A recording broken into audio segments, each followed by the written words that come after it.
Let's start off talking about Ray Jackson on X, who's an ultimate Tank fanboy.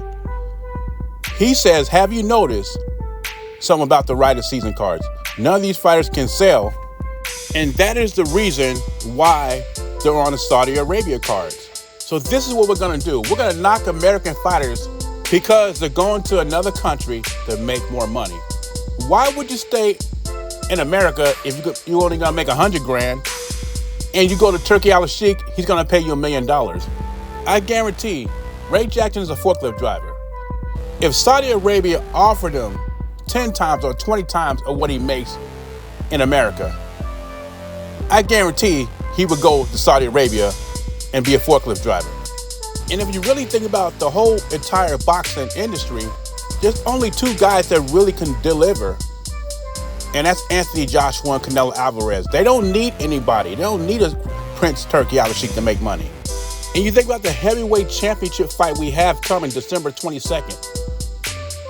Alexander Usyk and Tyson Fury is not going to make the money they're making now in America, because America don't care about the heavyweight division. America is a dumpster fire right now for boxing. It's been reports all over the place that Tyson Fury or Alexander Usyk is going to make anywhere from $75 million to $150 million to fight in Saudi Arabia. Do you think they would get paid that much in the United States?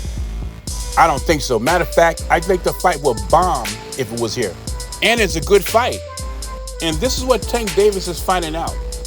The only way he's going to make the money he made in the Ryan Garcia fight is to either fight Ryan Garcia again, and that's a maybe, or he's going to have to fight 50-50 fights with Turki alalshikh. He can make that money. He can make $25-30 million a fight if he wants to, but he's going to have to face real competition, and that's why he's whining about retiring. And that is what the Gervonta Davis fans don't realize. If he was such a big star, I know he sells at arenas, but he doesn't do good on pay-per-view sales. If he was such a big star, the PBC would not be in the turmoil they're in now. They did 5 shows this year.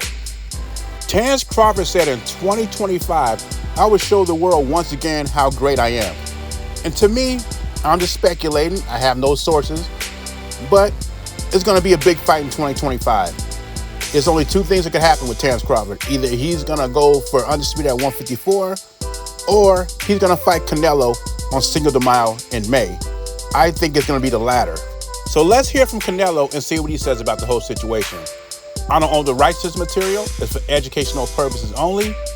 This is Canelo on FightHub.com telling you what his next move as far as boxing goes. He's floating around saying that you could potentially be negotiating with Terence Crawford directly for a main fight. Any truth to that? No, I'm working in other things. Now I'm enjoying my family. I'm not talking about boxing yet.